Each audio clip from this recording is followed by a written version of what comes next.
by Rick Mast, now in Busch Grand National competition this afternoon in car number 22. There is the huge crowd that's on hand here. They're on their feet, they're cheering, and the green flag waves were underway in the Goodwrench 200 at Rockingham. Side-by-side competition through turns number 1 and 2 as Rob Moroso has jumped into the lead down the backstretch. Harry Gant has taken over second position as Dale Jarrett in car number 32 drops to third. Here comes the field off of corner number 4 to complete lap number 1. Moroso has the advantage.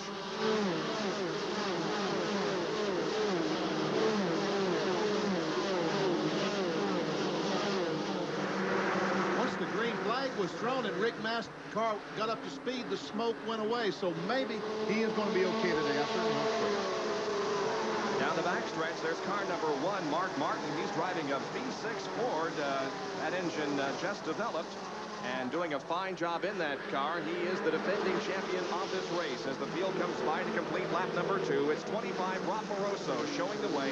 Number 7, Harry Gant is running in second position. The 32 of Dale Jarrett is third. And in fourth position is Brad Teague in the blue car number 75. Well, let's make that Rick Wilson. Brad Teague has driven that car for many, many years, but Winston Cup driver Rick Wilson driving that car this year, the Food Country. And it looks like Harry Gant now sneaking up on the rear bumper of Rob Moroso. Maybe will make a bid for the lead here soon. He's tucked in right on Rob Moroso's back bumper. They go into turn number 1, and Gant for the moment content to be there in second position. Off the second corner, they come in Moroso sideways. Well, he did get loose, and Gant had to back off. That allowed Jarrett to move right up on their back bumper and make it a three-way battle. I tell you what, probably what happened when Harry drove up right on the rear of Robbie Moroso's car, took some of the spoiler, air off that rear spoiler, and Robbie Moroso did get extremely loose coming off the second corner. Well, despite the fact that they're not going at near the speed that they do at Daytona, and drafting isn't nearly as much of a factor, indeed there is a mix of the air at certain times. Oh yes, when you get over 120 or 25 miles an hour, there definitely is. The drafting comes into effect as we see Gant now trying to move on the inside. Off of corner number 4, let's see if Gant can grab the lead here from Rob Moroso. They cross the line, and indeed Harry Gant has the lead by about a half a car length advantage. So Harry Gant becomes the second leader of this race in car number 7. Rob Moroso goes back to second position. It is Jarrett still in third, Rick Wilson driving in fourth, and Mark Martin fifth. Those 5 cars running right together. What a wise move that Robbie Moroso did, though, when Harry Gant got by him. He moved right in line because he was going to go back to 6th if he'd stayed out there going into the corner. So Rob Moroso, although he's only the tender age of 20 years old, is definitely showing some racing knowledge by that move. Now you can see how much the Gant has pulled away already from Rob Moroso and the others as that number 7 car, the Whitaker Racing Buick of Harry Gant, now stretches the advantage. You see, the last car in line there is a number 1 car. That's a Ford automobile, and as you said a moment ago, it has a V6 engine. And I think that NASCAR has to be looking at that car kind of hard today and looking at the performance there, because there's so many questions asked. When is NASCAR going to go to V6? The first thing they've got to do is get a competitive Ford V6 engine. If this car runs competitive today, that means that we're a lot closer to V6 engine. Well, the car number 22 of Rick Mast that we talked about now has slowed on the backstretch. Rick started in the 17th position, but right now he has slowed down. As you mentioned, Benny, we didn't see that smoke. He's still out there running, but he's down on the inside of the racetrack. Here we see him now, and he is definitely off the pace. Car certainly not up to full song as he is on the inside of the racetrack, and the others are passing by. The 47 of Billy Standridge goes around there, and the Rick Mast is not having a good early part of this race, but he'll be one of the competitors in tomorrow's Goodwrench 500 that will have live coverage of here at 12 noon on ESPN.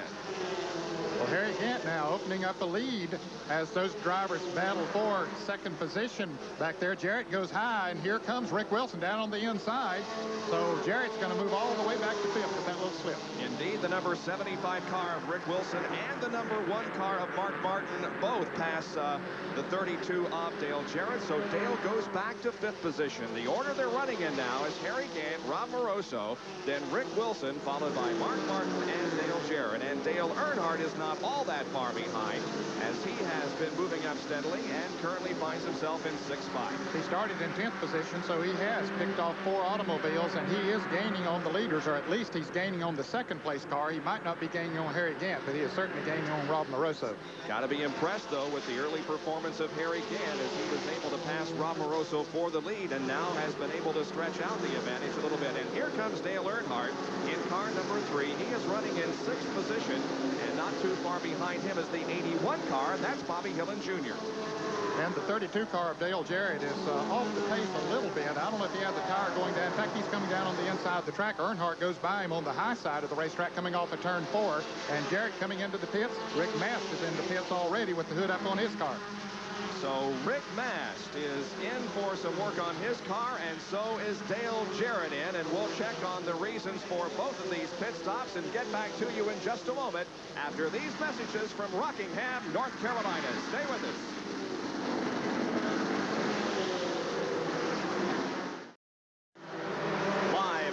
Rockingham, North Carolina, the Goodwrench 200 Busch Grand National Race. Here's the battle for second position. The number 75 car, driven by Rick Wilson, has taken over second. Here's the battle for third. That's Mark Martin on the inside in car number 1, and Rob Moroso. Caution is out. Trouble down in turns 1 and 2. Spin involving several cars between turns 1 and 2.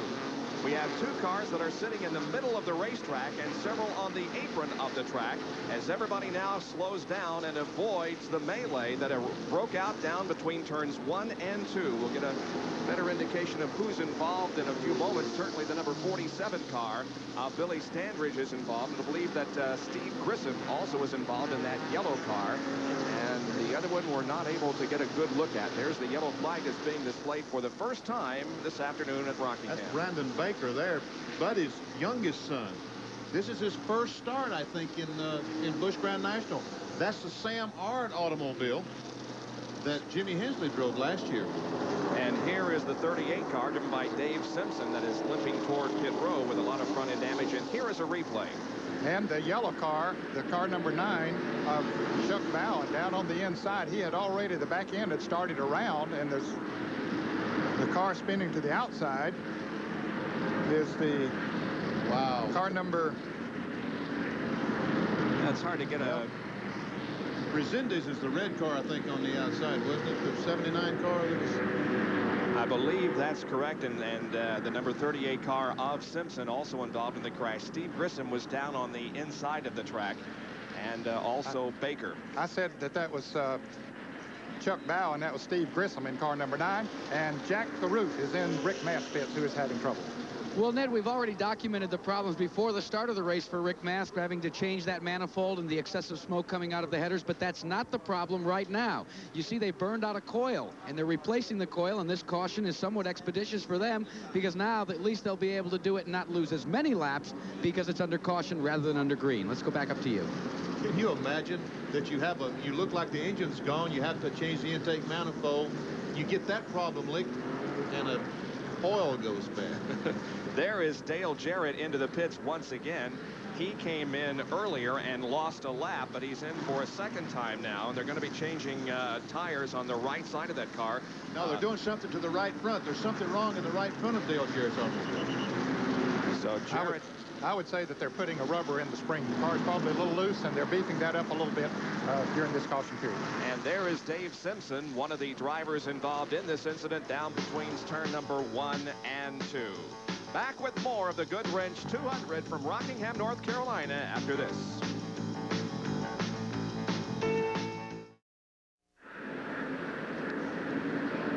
Cleanup continues down between turns 1 and 2. Our first caution of the afternoon. Several cars involved in an incident down there, including the number 9 of Steve Grissom and others. Well, there are a lot of championships being decided this week in basketball, and ESPN's Championship Week coverage continues tonight at 7 o'clock live. The Northeast Conference Championship involving the game between Robert Morris and Farley Dickinson. And then at 9 o'clock, the Mid-Eastern Conference Championship featuring South Carolina State and Florida A&M. Let's go down to the pit area, and Jerry Punch is with Dave Simpson, one of those involved in that incident down there. Probably the most heavily injured car in this incident was Dave Simpson's Buick. It's behind the wall being worked on by the Tide crew. They rented the Tide crew, Jeff Hammond, Darrell Waltrip's crew, working on the car. And Dave, what happened over there? Well, I don't know who it was, but they just ran on. We went in side by side on one, and he just pinched me down. And when he run into me, he hit me pretty hard, and it got me a little loose and spun around. That was about it. Pretty heavy front-end damage on this car as Jeff Hammond and the rest of the Tide crew working to put the car back together to get this youngster from Torrance, California, back on the racetrack. Let's go up pit road to Jackaroo. Well, actually, Jerry, we're on the back side of the pits where some of the markers are working today, and you can see the Billy Standridge crew is going to work, having lost the hood of the car, doing a little cosmetic surgery. Let's see if we can get a word with Billy. Billy, what happened out there in the accident? 38 car, Dave Simpson, had gotten under 79, and they both touched and got sideways. I hit the 38 car in the left front. I couldn't, there's no way to avoid it. I think 3 or 4 more cars run into them after I got through. Well, the crew is going to try and continue to make repairs, and hopefully they'll get Billy Standridge back out in this race at the Rock. Back to you. And, of course, as Benny Parsons mentioned, Brandon Baker was involved in that accident, as well as the car number 9 of Steve Grissom. And just before the accident occurred, Steve Grissom had radioed the crew that the car was not handling right, and his was certainly one of the badly damaged cars involved in that incident. So we are clicking off laps, but they are under caution. And no injuries down there between turns number 1 and 2. But all the drivers appear to be okay. A couple of them have walked into the hospital, but nothing serious. And there was one of the more badly damaged cars. That's the number 9 of Steve Grissom. Well, it's difficult to tell Busch Grand National cars from Winston Cup cars at first glance, but there are subtle differences, and one is the subject of today's Track Fact.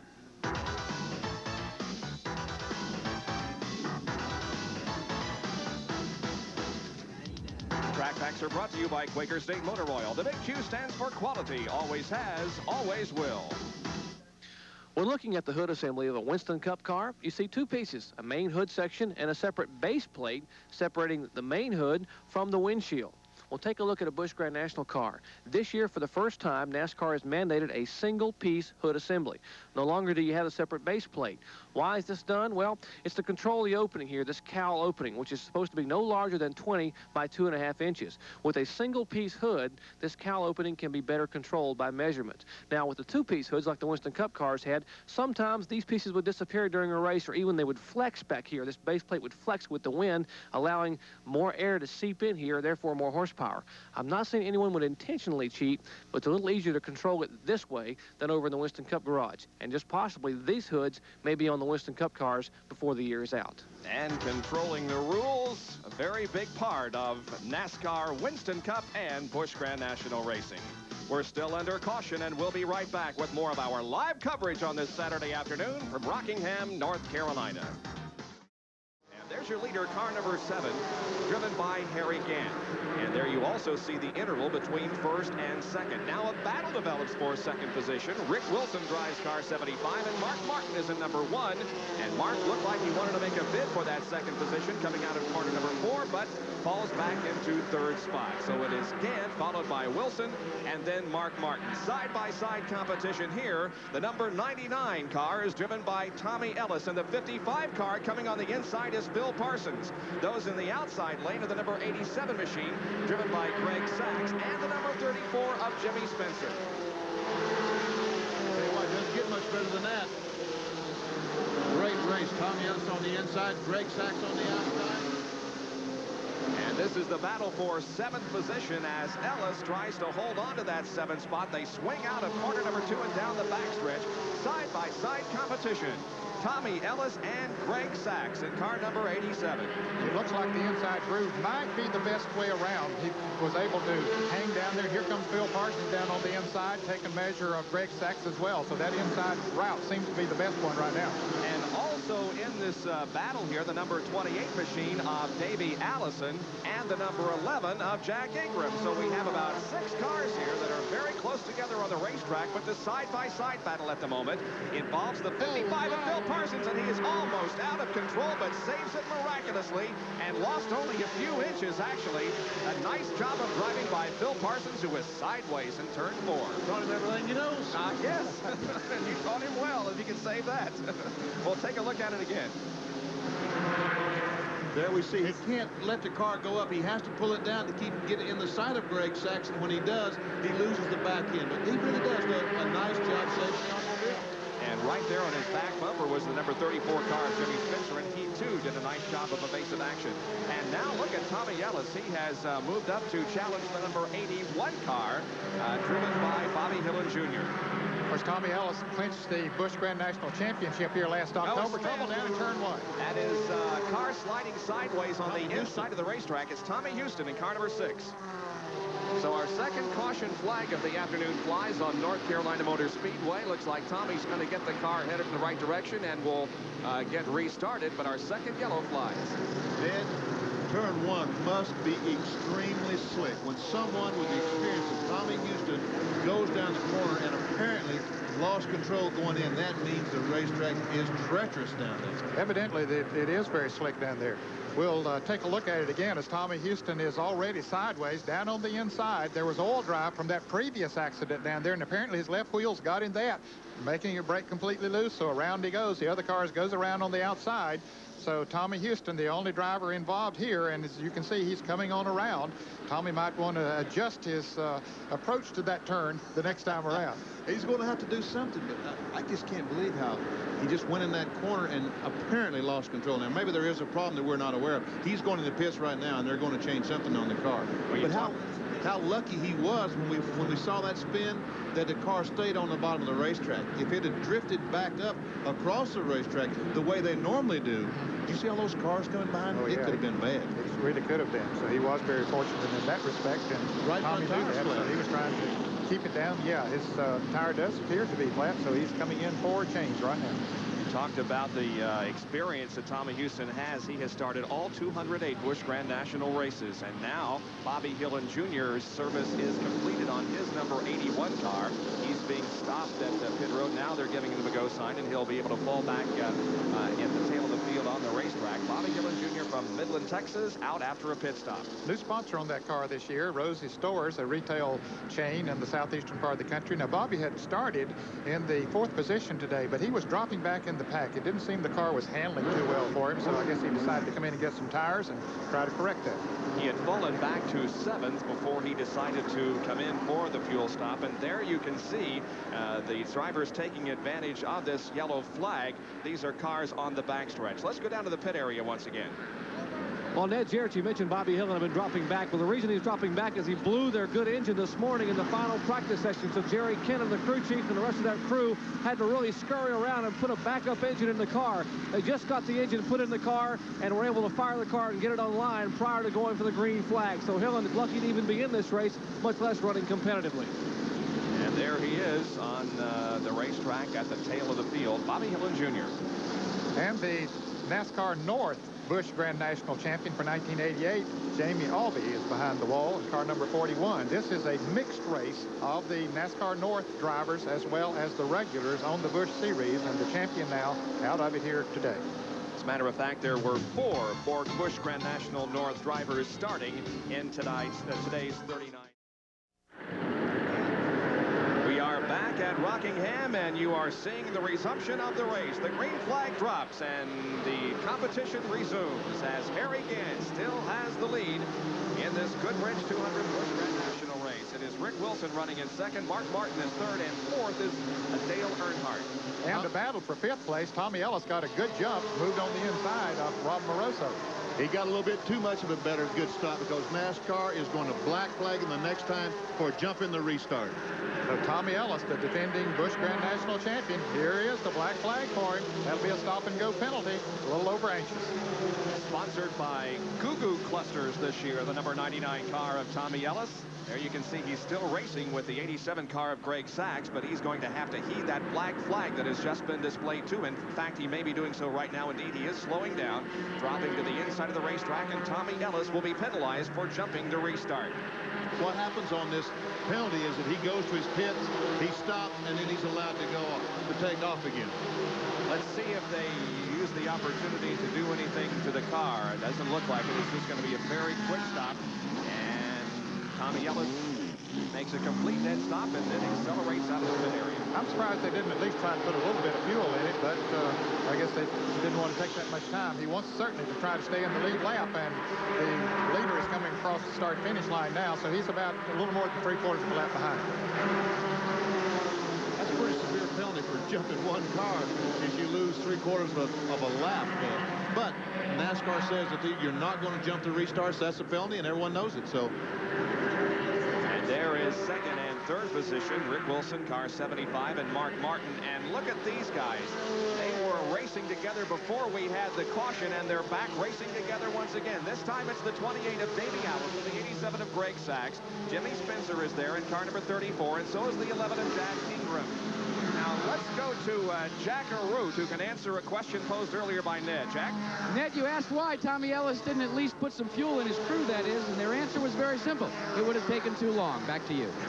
Okay, and he could have gone a lap down because he is 3/4 of a lap down now, not taking on any fuel, so that was a good move on their part.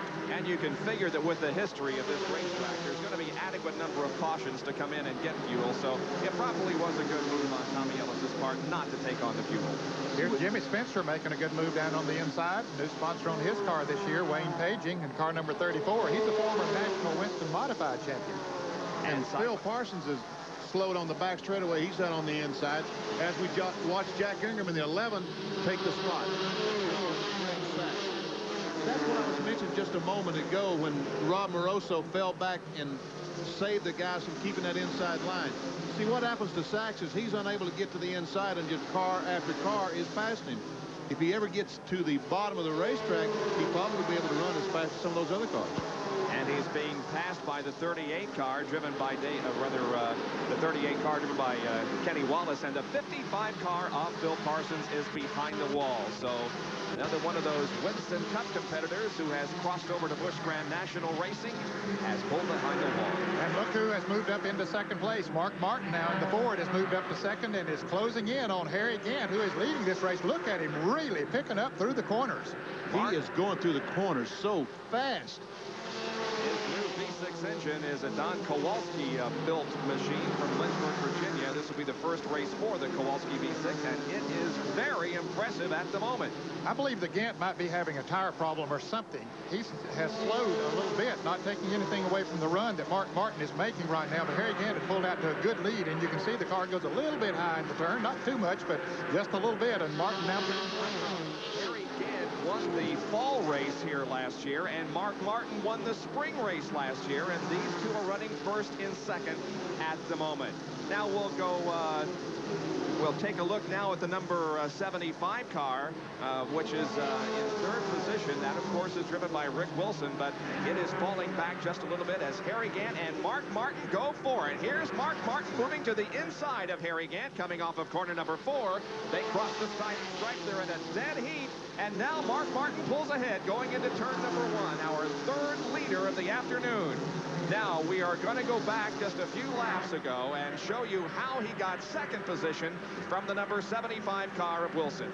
Well, of course, they were lapping a car down the inside. Wilson goes high into the turn. Martin just goes between the two cars, puts it down on the inside with his left wheels on the apron of the track almost. Wilson slips just a little bit in car number 75. That gave Mark Martin all he needed to move the Ford around. He is the only driver to ever win in Busch Grand National competition in a Ford car, and he has 4 victories. Now let's go to Jerry Punch. Jerry, have you been able to find a possible problem on that Harry Gant car? Well, I've been talking to Ed Whitaker and Jim Harmon here in the pits, and Harry had radioed in and told him during the last yellow flag that the car was very, very loose. And as long as he stayed out by himself and didn't have a car behind him, the car was okay.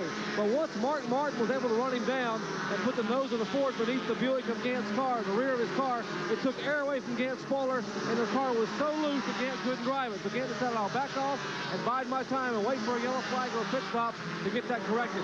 Let's go over to Jack Arute. Jack? Well, Jerry, I'm with Phil Parsons, and Phil, you're out of the race awfully early. What happened? I'm not sure, Jack. Something happened to the engine going down into turn 1. It started fluttering, and I started to smell the smoke, and I shut it off. And now we've got Kenny Wallace has come out also. They're starting to drop out. What about the track conditions out there? Really slick. Turn 1 and 2, you can't even hardly get any grip at all. So I don't know. Hopefully we'll get some rubber down. Maybe because of the rain is why it's so slick, but it's extremely slick right now. We're going to throw it back up to you, and we'll go check on the condition of Kenny Wallace. All right, there was heavy rain here at Rockingham all day yesterday that perhaps washed the rubber and the groove off. And as you gentlemen indicated earlier, thinking that a turn in 1 and 2 area may be extremely slick, that has been verified now by Phil. And Bob, 2 of the cars that were in the first accident, car number 47, Billy Strandrich, and the car number 38 of Dave Simpson, have re-entered the race. Of course, both of those drivers planning to run for the points on the Busch Grand National Circuit this year, so they're out there trying to get as much as they can. The number 11 car of Jack Ingram and the 28 car of Davey Allison are racing out there, and that is for the 6th position. Ingram right now in 6th and Davey Allison in 7th spot.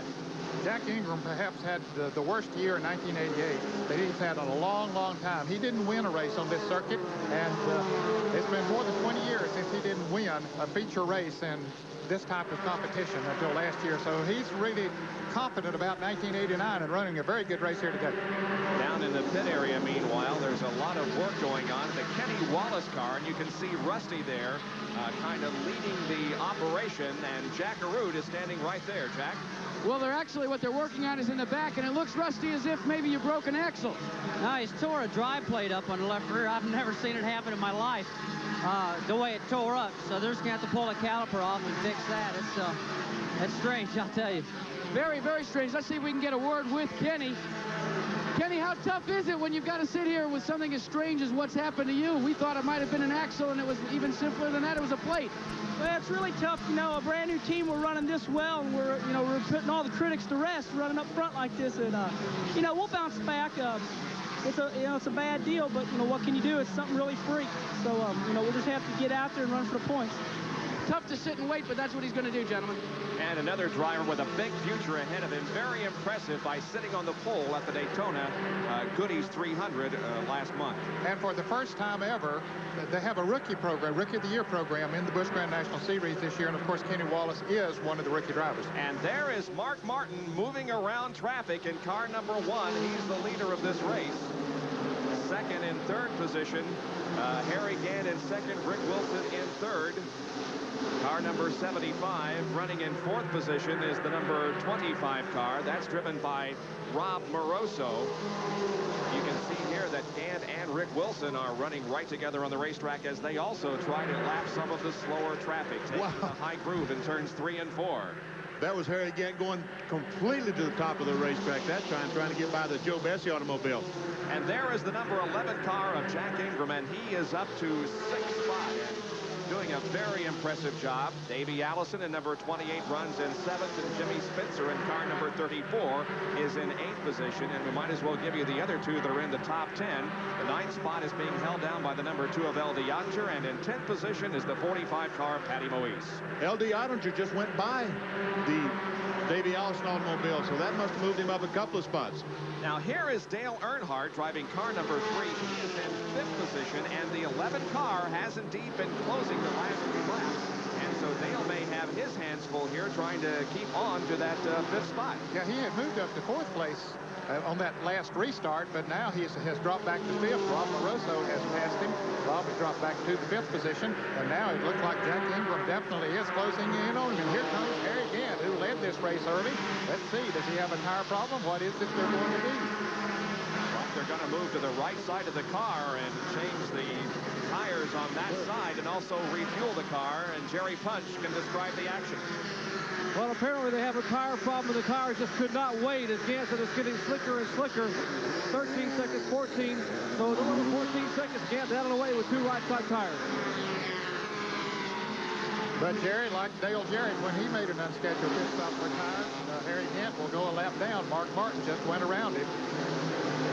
So Harry Gant, a lot of fighting to do to get back up there. There is Harry moving back up to speed as he goes into turn number 3, and there is our leader, Mark Martin, driving car number 1. Mark from Batesville, Arkansas, and that car is the Carolina Ford Dealers Myers Ford V6. And Bob, I mentioned earlier that he's the only driver to win in a Ford car. He has 4 victories, but all of those were with V8 engines. When he won here a year ago, this very Goodwrench 200, he was using a V8 engine. Now with the V6, still getting the job done. The number 10 car, driven by Ken Bouchard, has apparently blown an engine or has suffered some kind of mechanical difficulty because there's a lot of smoke coming from that car. And Ken is now on the apron of the racetrack, headed toward turn number 1 to his pit on the backstretch. Of course, he was the Rookie of the Year on the NASCAR Winston Cup circuit in 1988. Isn't it impressive when car number 1 is leading the race? You know, but boy, don't they look, that number 1, doesn't it look bad when it's running about 15th? Well, Mark Martin looks very good at the moment as he continues to hold on to the lead. As there you can see Kenny Bouchard falling into the backstretch pit area. And it looks like he's going to drive it behind the wall and probably call it an afternoon. So Ken Bouchard will be back with the Winston Cup competitors tomorrow afternoon as we bring you live coverage of the Goodwrench 500 at noon. There's the number 1 car of Mark Martin, who is leading. The number 7 car as Harry Gant is right behind him, but Gant is now a lap down. Back in a moment.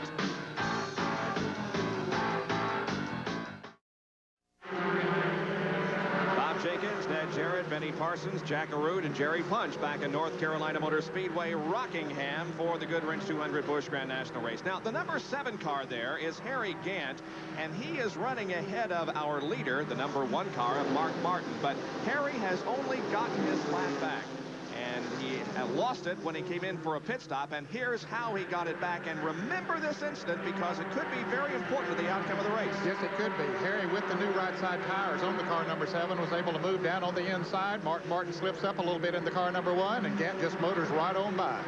And that puts him in 22nd position. So, yeah, he's got quite a bit of distance to make up, but nevertheless, he is back on the lead lap. Now, Jerry Punch, why was it that Gant had to make that unscheduled pit stop?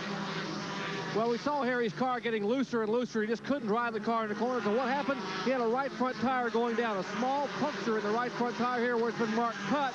That's the reason for the unscheduled pit stop. But don't worry about Harry again. He's already back in the lead lap. And Harry told the crew, hey, guys, remember, we're undefeated on ESPN. This Buick he's driving today is the same car he won with at Darlington and Rockingham back last fall. Let's go down pit road to Jack Arute. And I'm with a fellow that'll be calling the shots tomorrow for Mark Martin. And Mark is out front here in a car that seems to be handling better than anybody else, but doesn't have horsepower. Now, what's the story, Steve Mills?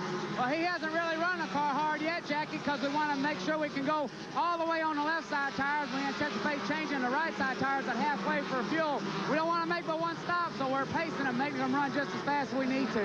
Now, that leads us into a question about tires. All weekend, everybody said that the Goodyears might be good for qualifying, but the Hoosiers might be a little bit better when it comes to the course of the race. So far, the majority of competitors here today are running the Goodyears, but we've begun to see some tire problems on the right side. How does that forebode for tomorrow? Well, I think the problems you're seeing are cut tires. I think Goodyear is going to be the tire of choice both today and tomorrow.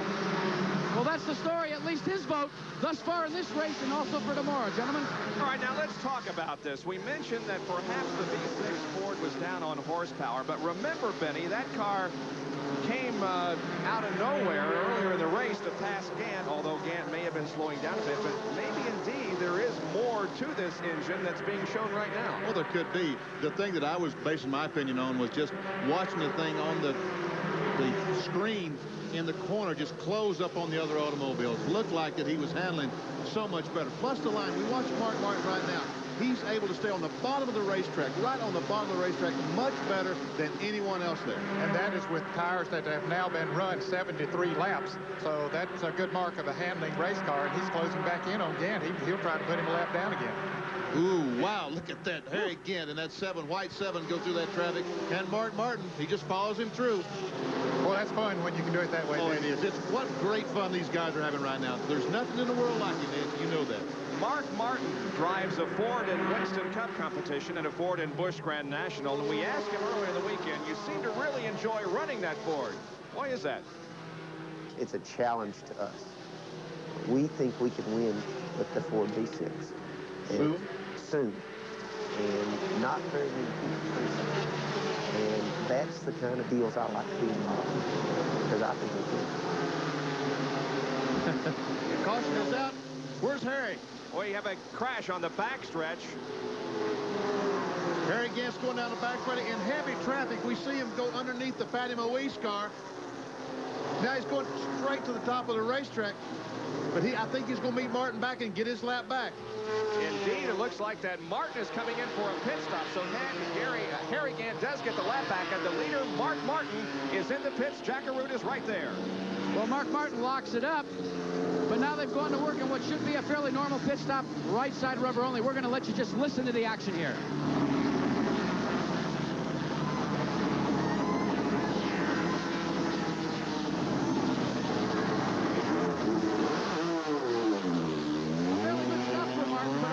Break for Harry Gant, as you said, Benny Parsons. It sure was able to get that lap down. The pace car sitting out waiting. Mark goes back on the racetrack. And there is the 38 car driven by Dave Simpson, and he was the one involved in the incident back there. This is his second accident of the afternoon. Let's take a replay.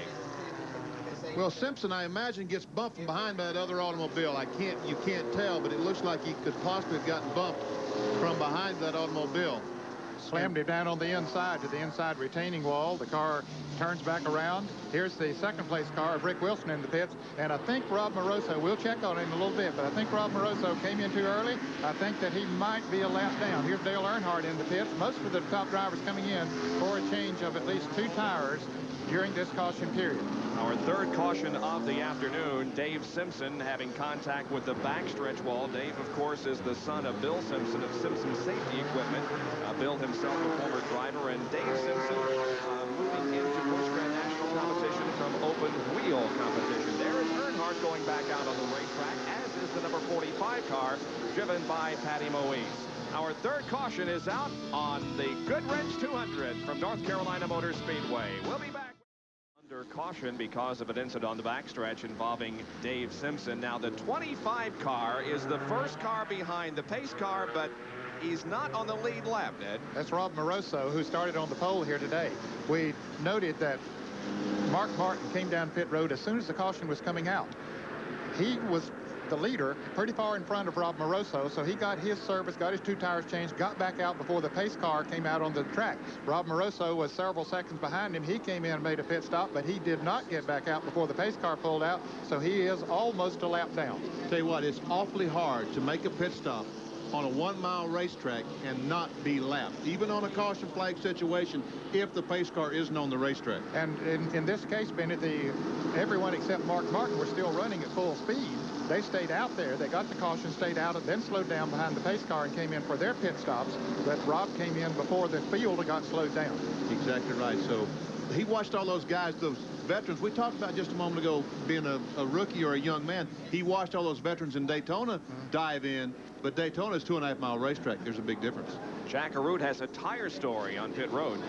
Well, actually, it's good news, Bob and Benny and Ned. You know, we were talking and wondering how the tires were holding up. These are the right side tires that came off of Rick Wilson's car. Now, they're flat worn out. There's not much left to them. But remember, they've gone 81 laps, so that says something pretty good about Goodyear and the Eagle tires here. Of course, Goodyear lost the first Daytona 500 in many, many years, but looks like they're back in full strength, at least for this Busch Grand National race, and they will be tomorrow for the Winston Cup race. There's the number 22 car of Rick Mast, and he's still smoking but still running. Rick Mast has been smoking all day, but he made about 15, 20 laps. He stayed in the pits about 15, 20 laps trying to repair a faulty coil. So now he's trying to tear up to pieces. You know, I'll be anxious to see how he performs during this Winston Cup race tomorrow, but he was one of the stars, in my opinion, of the Daytona 500. He certainly was. He had a fine 6th place finish. He was running 3rd late in the race and made a pit stop and wound up 6th in the Daytona 500. Okay, now what are they doing down there, Ben? They are gluing. That's why that they can make these pit stops so quick. Watch them there. Put some weather strip adhesive on the lug nuts, placing them down in the wheel, and they'll take a piece of metal when they get all that done, and they'll press down them to center them up. And then as soon as they dry, those fellows are able to pick up those tires and throw them on the hub and not have to start the nuts on there. The studs on the wheel have a self-starting stud. These nuts slide over. There's the piece of metal going down to press them in place. And that way they don't have to use their hands to start the nuts. So innovations on pit road that have come along in the past few years as the crews get ready to put on a set of tires if they are needed. We're live at Rockingham, North Carolina, and we'll be back after this. North Carolina Motor Speedway in Rockingham. Live coverage this afternoon of the Goodwrench 200 Busch Grand National Race. And our Speed World coverage is being brought to you this afternoon by Wrangler, American Hero Jeans. And by Quaker State Motor Oil. The big Q stands for quality. Always has, always will. The top 10 at the end of 84 laps. Mark Martin, the leader. Tommy Houston running second. It's Rick Wilson third, followed by Ronald Cooper and Jack Ingram. Second 5, L.D. Ottinger, Dale Earnhardt, Tommy Ellis, Harry Gant, and Davey Allison. On the racetrack, the number 1 car of Mark Martin is actually third there in your picture, as Ron Barroso is still leading the field, and he is still technically on the lead lap, almost a lap down, and in 13th spot. He may be third on the picture, but he's first in my heart, because let me tell you, he is going through those turns. He went by Dale Jarrett just a moment ago, Ned. It was amazing how well he got through that corner and passed Dale. He really did. He moved just down on the inside of it, moved right around, as he's now about to do on Bobby Hillin Jr.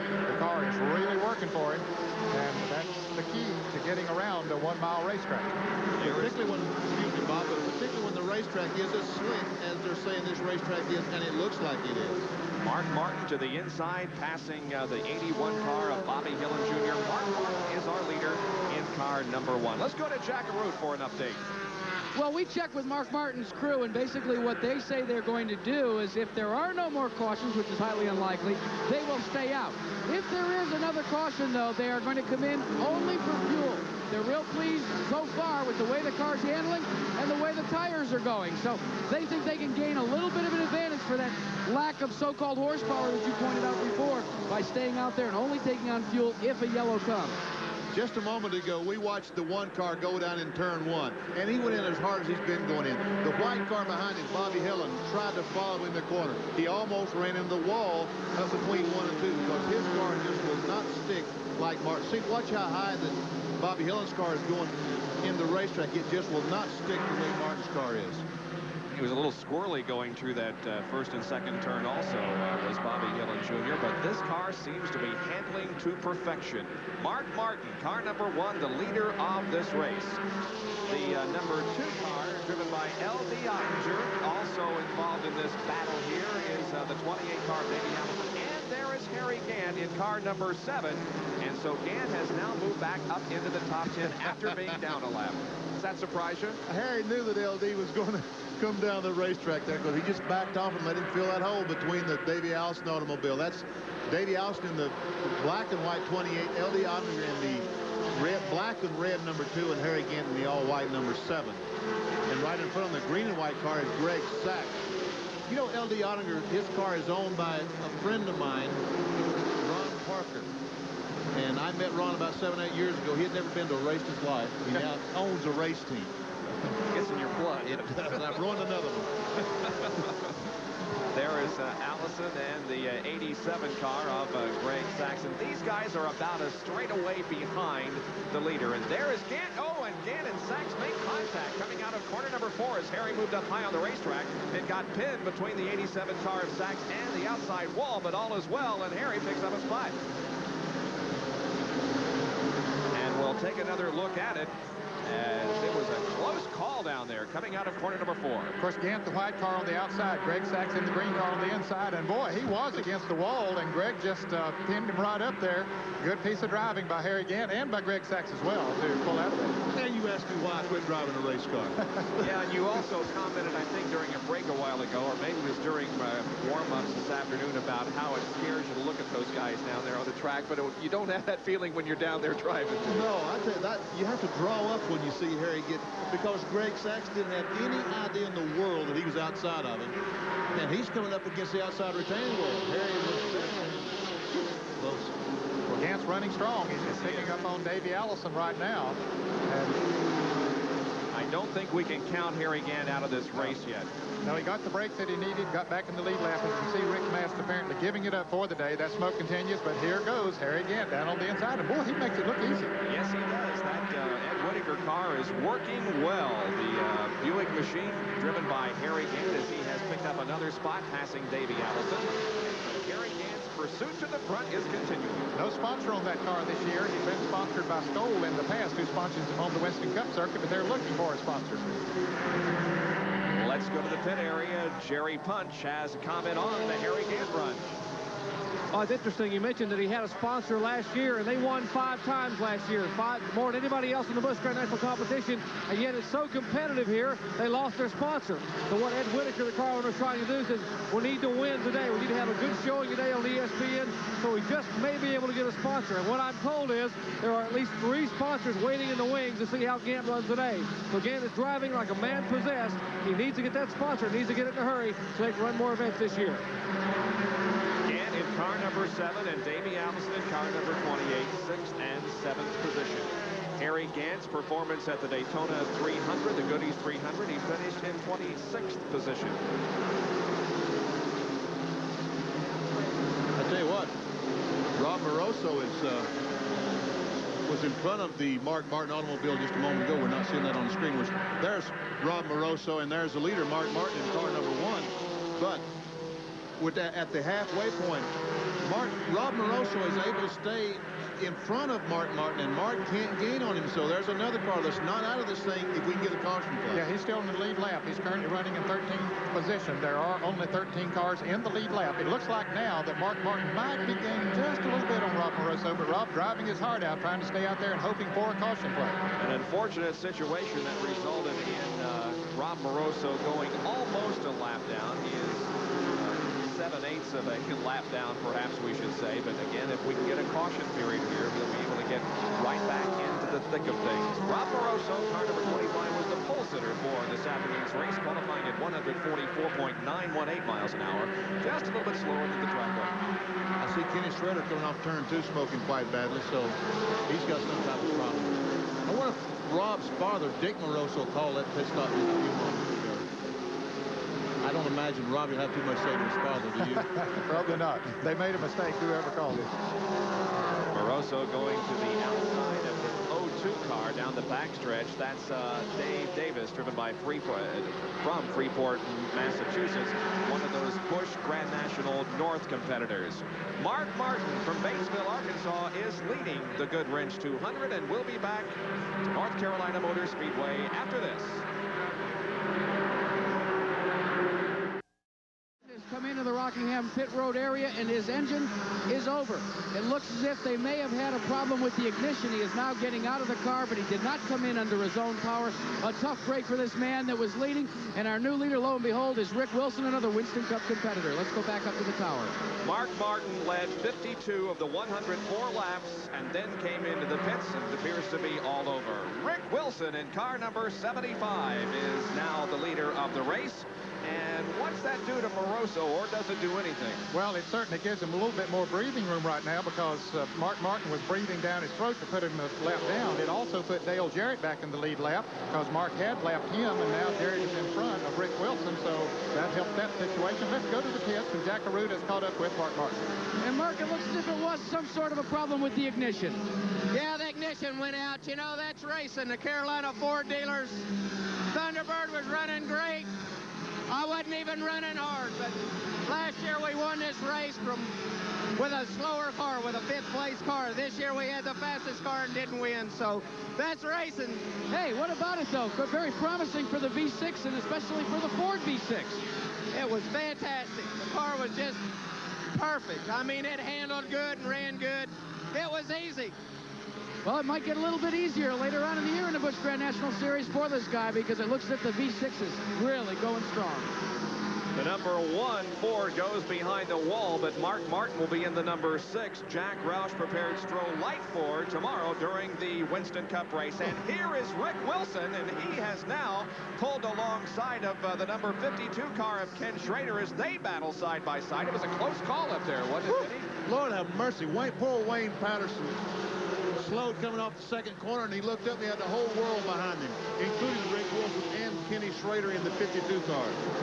But now look how close the competition is for the lead, as the number 3 car of Dale Earnhardt is in second spot, and right there on the back bumper on the 75 car driven by Rick Wilson. So Earnhardt may be making a bid for the lead here in just a moment. That's Ken Schrader in car number 52 to the inside of the racetrack. Not among those contesting the lead, but certainly Wilson and Earnhardt are. Well, Earnhardt started back in the 10th position today, but he has worked his way. He worked his way up into the top 5. Then after making a pit stop for tires during that last caution, the car seems to be working a little bit better for him. So he is now working on the car number 75 of Rick Wilson. And also a good battle going on involving the number 11 of Jack Ingram, the 7 car of Harry Gant, and the 6 machine of Tommy Houston. And Tommy Houston is quite a story. Remember, he was responsible for one of our early cautions, and Strawn did not lose a lap, however, and now finds himself in 5th spot. I'll tell you what, it is really getting exciting now. Rick Wilson is the 75 car leader. We're seeing right now the 11 Jack Ingram. There. We see he just can't run high. Just can't run high on the racetrack. Earnhardt alongside of him making a bid for the lead. But if he gets Wilson up high on the racetrack, Rick just doesn't seem to be able to handle up there like he needs to. Look at this, side by side. Down the backstretch, it's Earnhardt on the inside and Rick Wilson on the outside. And in turn number 3, they're still wheel to wheel. And now Rick Wilson is up high on the racetrack, and he's hanging right in there as he is unable to, will not relinquish that lead from, Dale Earnhardt. Well, I said that Rick Wilson doesn't run that well high.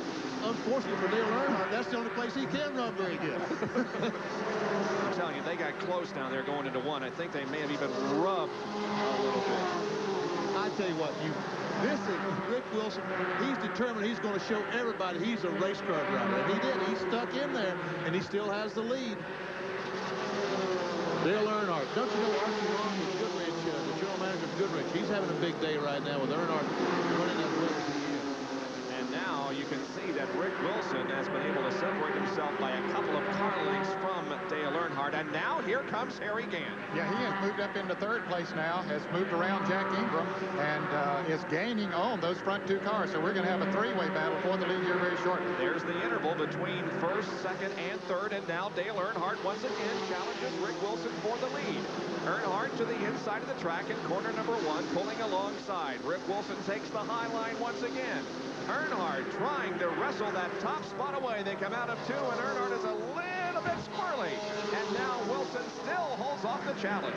Folks, they're running 150 miles an hour down the backstretch. Right now, they're running about 110, 120 miles per hour, and they're hitting bumps. I mean, this is not play. This is serious stuff. What's it like to run wheel to wheel like this with Dale Earnhardt? Well, it's got to be exciting. There, Tommy Houston loses an engine going down in turn 1. But look at them. They're still side by side. Neither one will give up. Earnhardt, so persistent. Just a tremendous battle for the lead. Now Earnhardt pulls ahead by about a half a car length, but Rick Wilson comes right back. And look at the white car on the outside of the racetrack. Harry Gant has moved into 3rd position, and not only that, he is in a position to challenge for the lead. It's been a great day for Harry Gant. Despite the fact that he lost a lap earlier, he is right up there in the thick of things. Well, we mentioned that Tommy Houston appeared to lose an engine, but he's still out there running as Davey Allison comes into the pits. Houston, a lot of smoke from his car a lap ago, but now he's okay. Here comes Earnhardt again. Dale Earnhardt once again low. Oh, squirrely a little bit in turn number 4. Saves it, however, and Harry Gant looks to take over 2nd position. And now he challenges Earnhardt going into 1. Harry Gant has 2nd spot. Earnhardt is back to 3rd. Gant now sets his sights on Rick Wilson.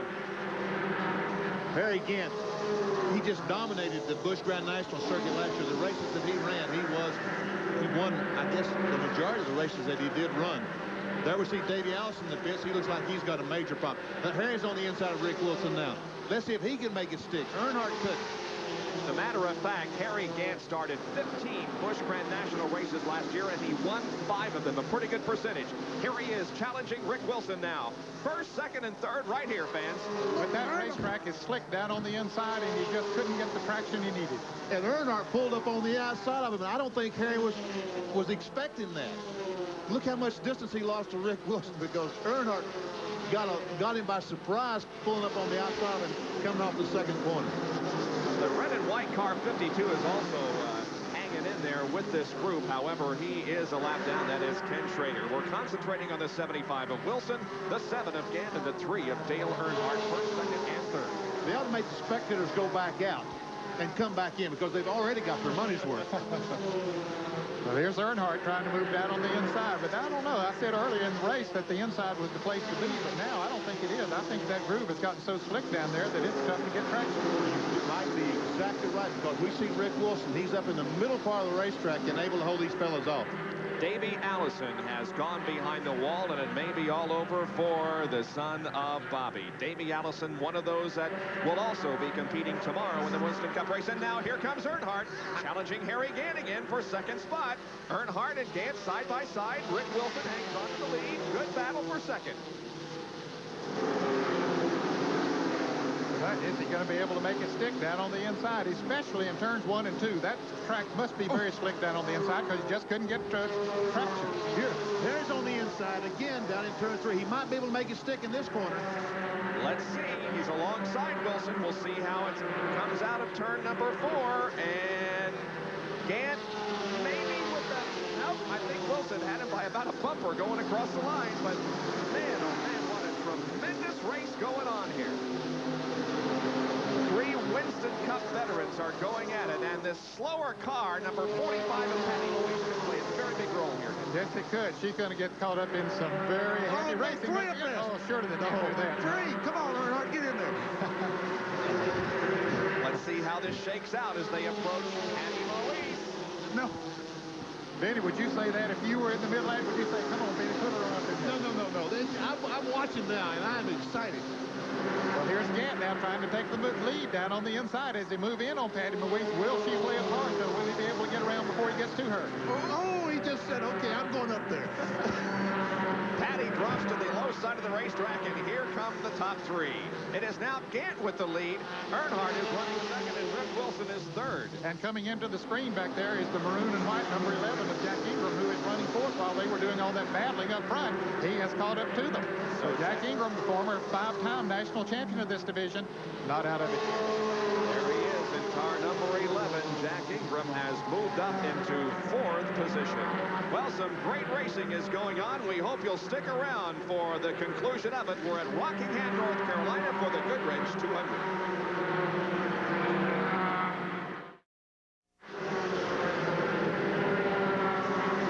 Back at the Rock, North Carolina Motor Speedway in Rockingham. We're glad you could join us on this Saturday afternoon for live Busch Grand National racing.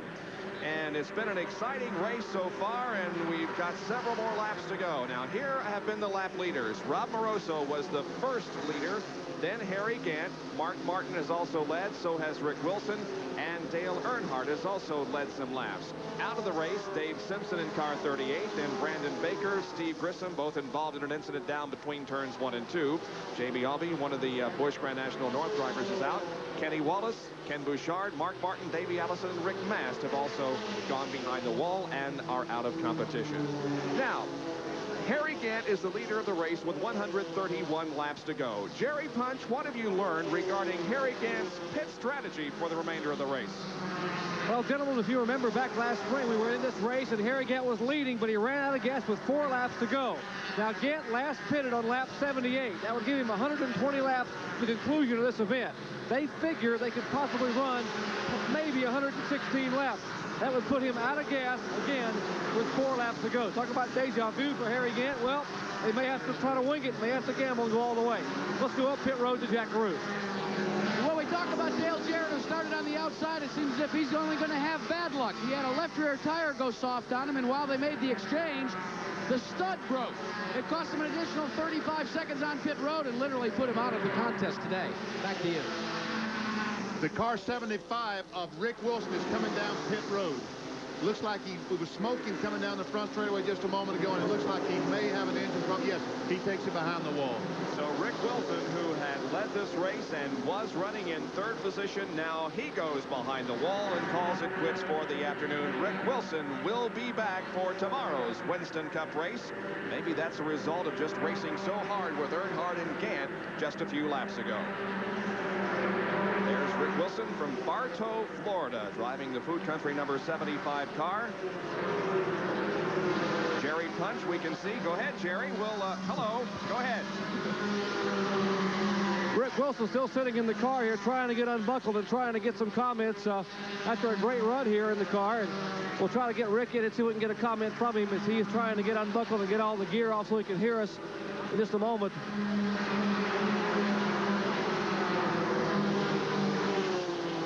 We'll go back to you in just a moment, Jerry, when Rick completes his debriefing to the pit crew. There you can see first and second, the number 7 car of Harry Gant leading, and the 3 car of Dale Earnhardt. Now moving into third position would be Tommy Houston, and fourth is Jack Ingram, and running in fifth position would be the number 99 car of Tommy Ellis. Now let's go to Jerry with Rick Wilson. Well, Rick, you had a great run going out there. What happened to you? Well, I don't know. I think, we burned a piston or something like that. But, car run great. The Food Country Oldsmobile done a good job. The crew done a good job. I was getting a little bit loose there, but wasn't nothing to worry about. So I just let them go because there wasn't no need to fight them off. And I was just going to cool my tires and go again. So we still had a little bit to go in the race. So I was just going to see what was happening. Started missing and smoking. Harry Gant looks awfully strong now. With you out of it, can Earnhardt handle Gant possibly?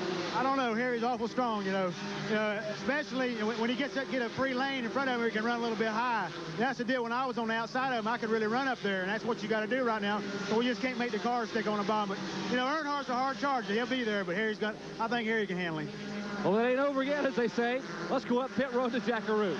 Well, Jerry Punch, not only inside the race car does Harry Gant have a 4 on the floor, but when he gets out of the race car as well. You remember he was injured so badly last year, and he had a problem with his leg. Well, throughout the day and throughout practice, when he gets out of the car, he has to use these crutches to get around. Doesn't seem to hinder him except when he has both feet planted on the ground and not one on the brake and one on the gas pedal. Because when he has it in the gas pedal, he is just playing flat out, and he leads it today. We'll be giving you more of the great action, and it is fantastic here at Rockingham for the Goodwrench 200. But first, we have to break for these messages. Don't go away. Hillin is a better car.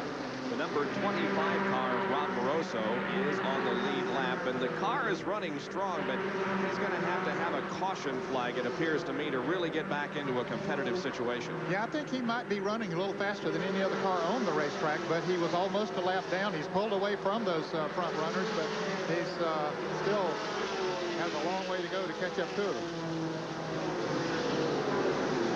This shows you, we saw Bobby Hillin past Harry Gant, the race leader. It just goes to show you how important the tires are at this racetrack and most every racetrack that we run on the circuit as we watch Robbie Moroso go around the racetrack. Well, Robbie has certainly been driving hard since that caution, the miscue that they made in the pits by coming in too early. Almost got a lap down, but he's in the lead lap right now, showing in the 9th position. So he has picked off a couple of positions. He was in 13th place then, so he's moved up to 9th now. Of course, attrition is part of that, but he has passed Ronnie Cooper, put a lap on him. So he's really moving. And he's only 20 years old, but certainly showing his ability as a race driver. How does it feel competing against and doing well against some of the proven veterans in racing? That feels real good, because one, we're on the pole here, and that's a good feeling because we already beat him in the qualifying battle. Now we got to go out and have a war, and stuff. I really enjoy it, because my goal is to go Winston Cup. And with all the Winston Cup drivers in there, if I can't beat them in my game, there's no way I can move up to Winston Cup and try to beat them. So it's real good for me because I get experience running against them on each driver's different characteristics. And I'd rather be out there with an excellent driver than a not so excellent driver. I think you would have to categorize him, if not an excellent driver, a very, very close to that. Rob Moroso just has a great future ahead of him in NASCAR stock car racing. There he is racing with the number 81 car driven by Bobby Hillin Jr. Harry Gant in car number 7, and there he is. You can see that he is closing in on Rob Moroso, so it appears as if this isn't going to be the Rob Moroso day, but Harry Gant is in command of this race. Behind him in the number 3 car is Dale Earnhardt, and that's how they run at the moment, with now the number 11 car of Jack Ingram running in 3rd spot as Tommy Houston has come in for a pit stop. We'll be back with more right after this.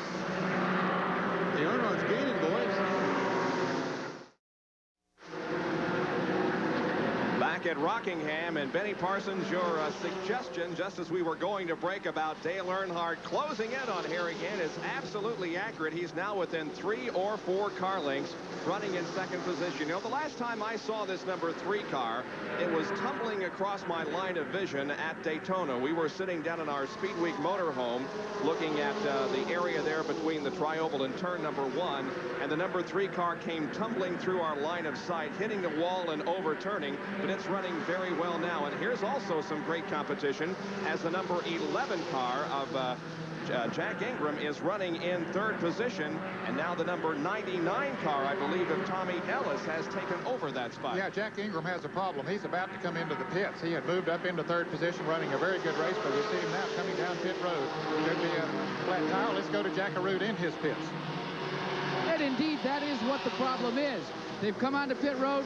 Ricky Pearson stops the car, and they go to work on the right side. Ingram radioed in that he had a problem with right side tires. He thought one was going soft. So they're going to have to make the exchange, and that'll be costly. Very soft. 10 seconds, well past into 14 and 15 seconds now for this stop. They take on the fuel, they drop the deck, and the leaders are on the back stretch, but he's out in 17 seconds. A good stop, but awfully costly. Back up to you.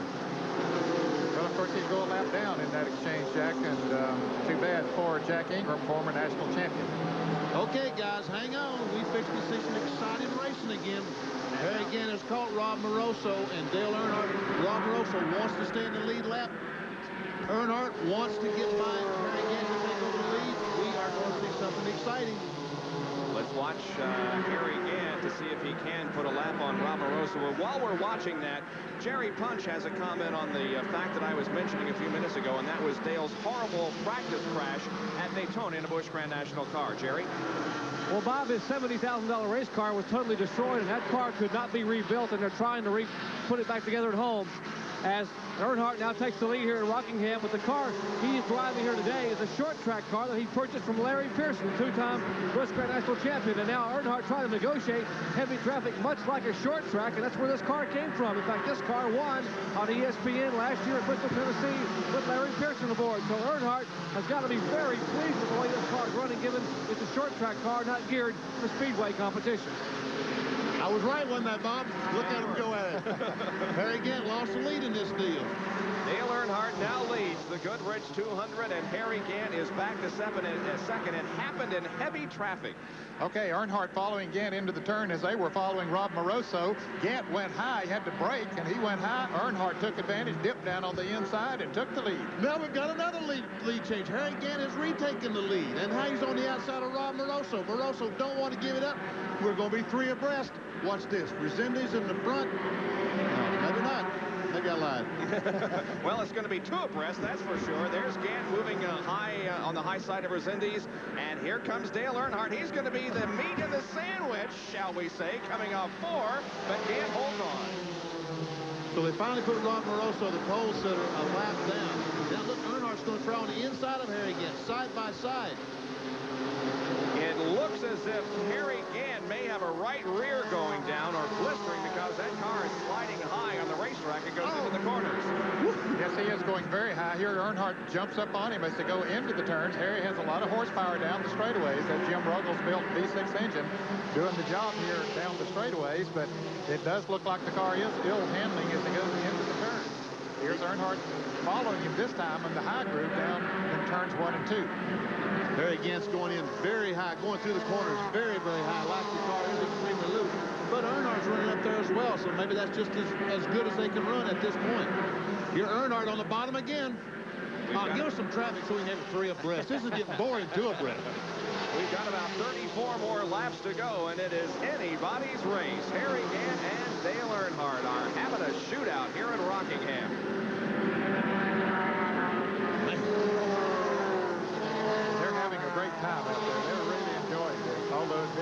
very serious. Here's Earnhardt trying to go on the inside, follow the car of Elton Sawyer, car number 42. Let's see if he'll get him this time, using that car to draft a little bit on. Able to pull alongside, but can't with the horsepower down the straightaway. Pulls back out front. Well, the information we're getting in eavesdropping on some conversation between Gat and the pit crew. Yes, there is indeed a problem with the right rear of the car, but the pit crew is saying hold on as long as you can. Looks to me like he's holding on about as good as he can right now because he's got his hands full. Here comes Earnhardt just one more time. Slipped a little bit there, and as these two battle for the lead, Tommy Ellis has moved up into third place, and let's give a call to Bobby Labonte, who has moved into fourth place. He's the younger brother of Terry Labonte, Western Cup driver, and Earnhardt making the move. Earnhardt grabs the lead back momentarily, but here comes Gat again back on the outside down the backstretch, and Harry regains the lead. Was that a tire mark up on the left front fender of Harry Gant's car from right in front of the 7? Looks like a tire mark there, where he and Earnhardt might have gotten together up in turns 1 and 2. Well, that normally is an all-white car of Harry Gant's, but he's got some black on it from Earnhardt and some blue on it from Rick Wilson as the war has gone on this afternoon. And of course, he had a little green on it from Greg Sachs a little bit earlier in the race when he got pinched into the wall, so he's been in some thick battles. But he's a warrior. Yes, he is. He'll stay right in there to the bitter end. Rob Moroso still in the picture trying to get his lap back. Now watch this. Now they are 3 abreast. We got it. Well, let's see if they can make it into that first turn. No, Robbie's got better sense than that. He'll back off. Earnhardt went high there in turn number 4. Not his normal line. He did one little higher up in 3 and 4, but got a good grip up there and turned underneath Harry Gant. But unfortunately, Rob Moroso was there. He just turned a little more, and it was literally at a moment, literally 3 abreast. There Moroso is on the inside, the 25 car, the red and white car. He's going to try it again. And he's just trying to get the lap back. Don't forget, he has already dropped a lap down in the competition, but would like to stay in the lead lap. He is on the low side of Gant and Earnhardt. Well, he's making the low groove work for him right now. Well, maybe. He's got a little loose there, but he's still hanging right in there. Busch Grand National competition at its best at Rockingham, North Carolina. And now, once again, 3 abreast, and Earnhardt and Robbie Moroso may have touched there coming off of 4. And Gant pulled off the lead as Moroso and Gant still battle side by side. Wow. I don't think we're going to make the people leave. We're going to charge them another $10 as they leave after the race is over. Well, right behind them in the white car, they just lapped him a moment ago, is Elton Sawyer, who had a very good race here today from down in the Tidewater area of Virginia. You can see him coming up on Rob Moroso there. They're battling for position. They're in the top 10. Both of those drivers running very well here today. The tires were worn on these 2 cars. The 3 car of Dale Earnhardt. He's got him this time. Harry Gant's white number 7. The tires are worn, and they've slowed down a 1.5 seconds. But you see how exciting it is, even at that speed, at 140. This is an exciting sport. They don't have to run 150 for it to be exciting. Will it be Dale Earnhardt, or will it be Harry Gant, or will it be somebody else that comes out on top of this race? Let's go to the pit area and a comment on the Harry Gant car. It's been a very animated radio conversation between Harry Gant and his crew. The reason is, as we said, the right rear tire, he says it is totally blistered, and Benny, you're right. They're out of tires on the right side. Everybody's waiting for a caution right now. Back to you. And Gant is really loose out there. He almost lost it going into 1, and he has trouble coming out of corner number 2. So Dale Earnhardt now has the lead to the Goodwrench 200, and Harry Gant runs second.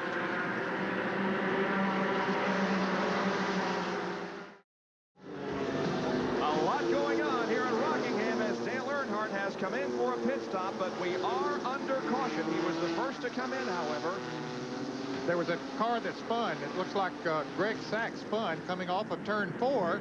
As I don't know if he was trying to come into the pits, but anyway, he spun, and Dale Earnhardt dived into the pits. Rob Moroso got back in the lead lap as a result of it. Let's go to the pits and Jackaroo. Well, net a fortuitous yellow flag for Harry Gant. We've documented the blistered right rear tire for him.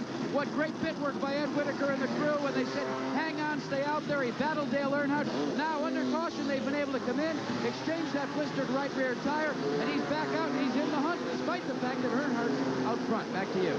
You better believe he's in the mud. Now, here is is a replay of what has brought out the caution flag. Watch the green number 87. Of Greg Sachs trying to move on the outside of a car, and he just loses control. And look at Jack Ingram, a good move by him in the car number 11 as Greg moves down, hits the inside retaining wall, bounces into it once again, but stays down on the inside of the racetrack, out of the way of the other cars coming on.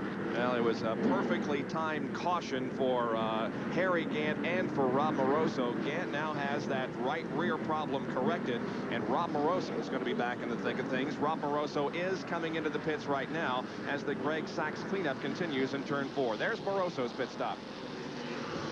They're changing rubber on the right side of that car. He's going to have fresh shoes on that car and enough fuel to go the distance. So what we are set up for here could be a real battle to the end with everybody on fresh rubber and at least 3 or 4 cars that are capable of winning this race. Rob Moroso's service is completed.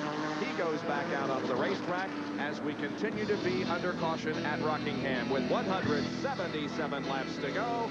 Back with more right after this. With 19 laps to go, here are the top 5. Dale Earnhardt, the leader. Harry Gant, second. Bobby Labonte is third. Tommy Ellis, fourth. And Rob Moroso is fifth. Harry Gant's tire problem has been corrected. Here's Jack Arute. And let's show you exactly what the problem was. Now, this is the right front tire off of Harry Gant's car. Do you see these little marks here? This is where the Goodyear tire engineers actually measure the tire wear. Well, you can still put your fingernail down in there. Now, here is the right rear. I can't find any of those marks, guys. This tire is used up. Benny, you might be interested in this one later. Maybe you could use it somewhere back on your tractor in Ellerby. But for more on some good tire wear, let's go to my colleague, Jerry Punch. Jerry? Well, a difference in chassis setup makes a big difference on the racetrack. This is the Dale Earnhardt tire, the right rear tire off Earnhardt. Now, you saw Gant's tire where the rubber was completely eroded away.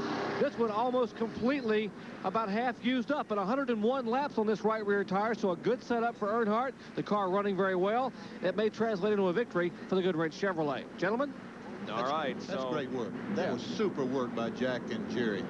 You know, when we talk about pushing and loose, sometime Ned and I, or maybe even Jack and Jerry and yourself, will talk about the car pushing or the car loose. When the right rear tire is worn out, like Harry Gant's tire, that means the car was extremely loose. In other words, the rear end trying to spin out all the time. If the right front was wore out, then the car would be pushing excessively or trying to go towards the wall. What you really want is both the front and the rear tires wearing even. Expert analysis from Benny Parsons, who's joining us on all of our auto racing telecasts this year. And coming up next here on ESPN, some great college basketball as North Carolina State will be taking on Wake Forest as we have an extensive amount of basketball to cover for you here on ESPN in the next couple of weeks. Go Wolfpack! Who's going to win this thing? Ned, you first. You know, I'm going to say that Harry Gant's going to come back and win this thing. Okay, Benny? Well, yeah, I'll have to go with Harry Gant. Okay, Jack Arute. I've got to go with Harry Gant. I'm stuck in his pits here. How about you, Jerry? What do you think? Hey, remember, Gant told the crew that he's undefeated on ESPN in this race car. He won at Darlington and Rockingham a year ago. My vote goes for Gant, too. All right, so those are the predictions of our experts as we get set to take the green flag. Well, how about yours? Oh. Oh, yeah. Okay. You trying to get out of this All thing? right, I'll pick Dale Earnhardt. You guys think you're so smart. Everybody pick Gant except me, and I'll go with Dale Earnhardt. So we'll see which one is going to be the winner here. We got 5 cars on the lead lap and 182 laps complete. The green flag back out. We're back to racing. Well, Earnhardt has the advantage right now. Oh, Dale's got a problem. Got a flat right front tire and went straight up to the wall on that restart. Tough break. Dale Jarrett, car sliding high on the racetrack, and he avoided hitting the wall, but the car headed right that direction. He has already had 2 unscheduled pit stops for flat tires today, and now he's coming back in for a third. Harry Gant running in second spot. Third is the 44 of Terry Labonte in a great performance. That's Gant running on the high side of Tommy Houston. And here comes Dale Jarrett into the pits. Great hopes from Dale as we went into this race. He had qualified second quickest.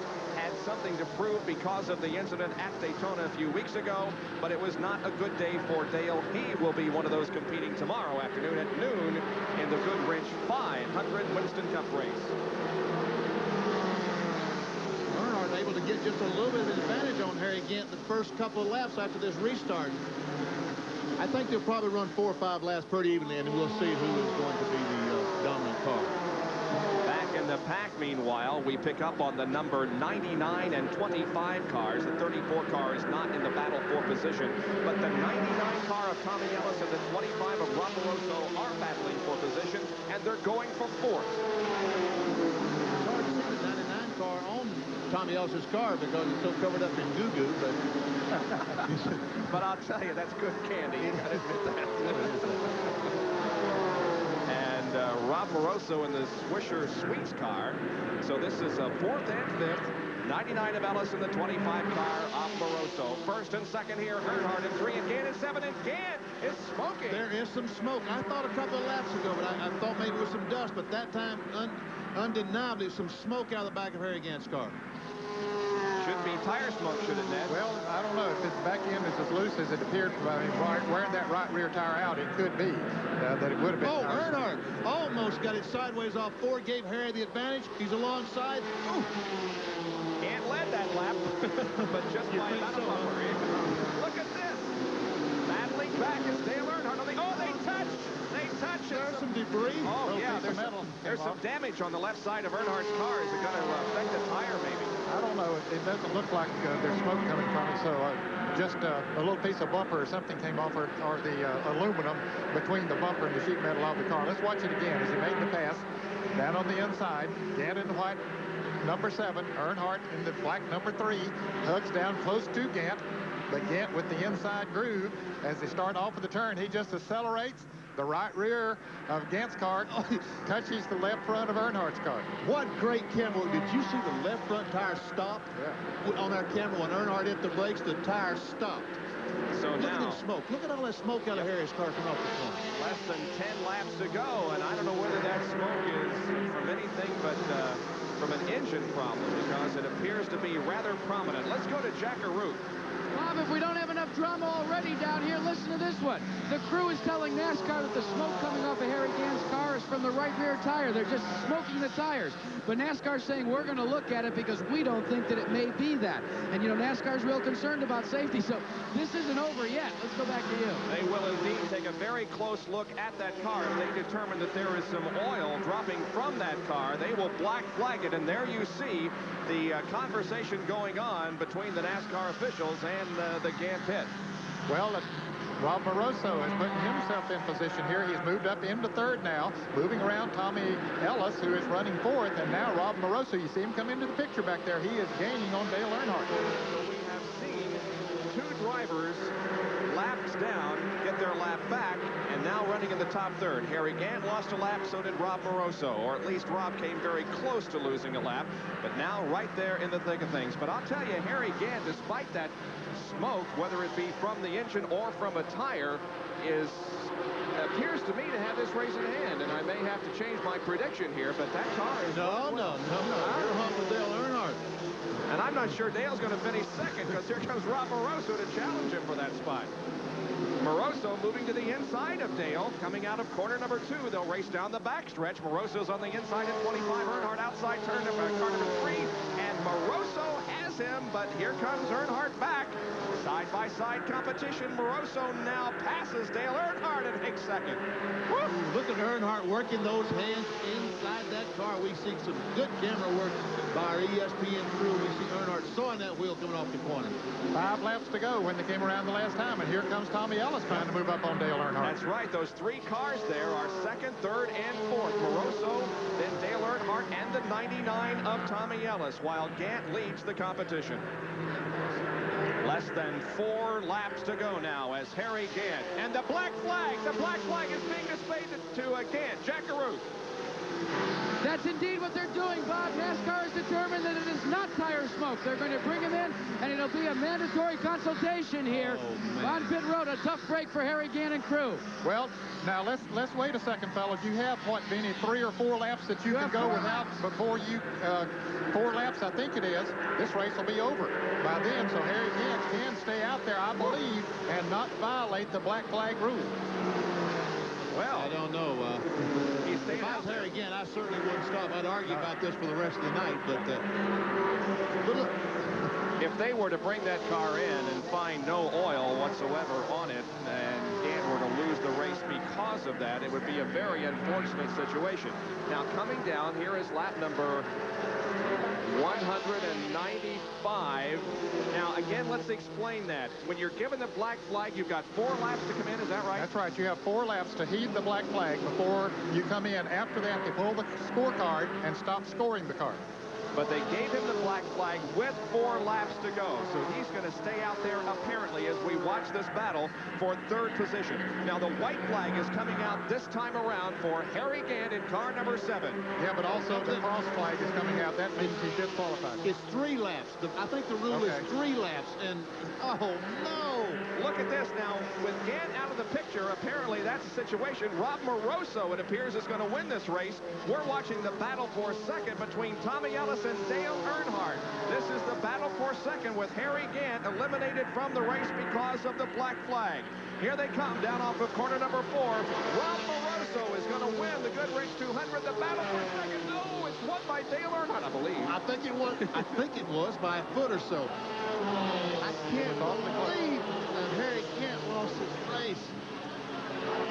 Rob Moroso on the pole and won the race, but what a tough break for Harry Gant. This is the 12th Busch Grand National race here at the North Carolina Motor Speedway, and now 7 drivers have won from the pole. So that's a good position to start in here, it looks like, for this particular race. And for Rob Moroso, it is his 2nd win in Busch Grand National competition. He was the youngest driver to ever win in Busch Grand National competition. And now he comes into the pit area and will pull into victory lane for the 2nd time in his career. Looked bad for him as he almost went a lap down, but he fought back gallantly and wins the race. And all of our predictions are out the window. Gant and Earnhardt, neither one of them won. Rob Moroso did. We'll be right back. I shorted him 1 victory. It's his 3rd ever in Busch Grand National competition. Rob Moroso, and our winner's circle interview is being brought to you by America's best-selling replacement battery, the Sears Diehard. Here's Jerry Punch. Well, Rob, congratulations. Your heart had to skip a beat when you saw that black flag coming out for Harry Gant. Oh, yeah, you know, we got down a lap early from an untimely pit stop, and then I just fought and fought to get the lap back, and we finally did. And then at the end, I just one last run for it, and I thought I was going to have 2nd there. And then I saw, you know, Harry's been smoking for a while, and, you know, that's just what how NASCAR called it, you know, so I love it, you know. Young 20-year-old driver from Madison, Connecticut, rewriting the record books in Busch Grand National competition. He wins here at Rockingham. And the top 5 finishers in the Goodwrench 200. Moroso wins. Earnhardt finishes 2nd. Tommy Ellis 3rd. Bobby Labonte 4th. Tommy Houston finishes 5th. And Rob Moroso now is the points leader in Grand National competition. Coming up next here on ESPN, we'll have basketball coverage of the North Carolina State versus Wake Forest game. Don't forget, tomorrow at noon, we'll have the Goodwrench 500 Busch Grand National race. For Ned Jarrett, Penny Parsons, Jack Arute, and Jerry Punch, this is Bob Jenkins. Thanks for joining us. We'll see you tomorrow. So long, everyone.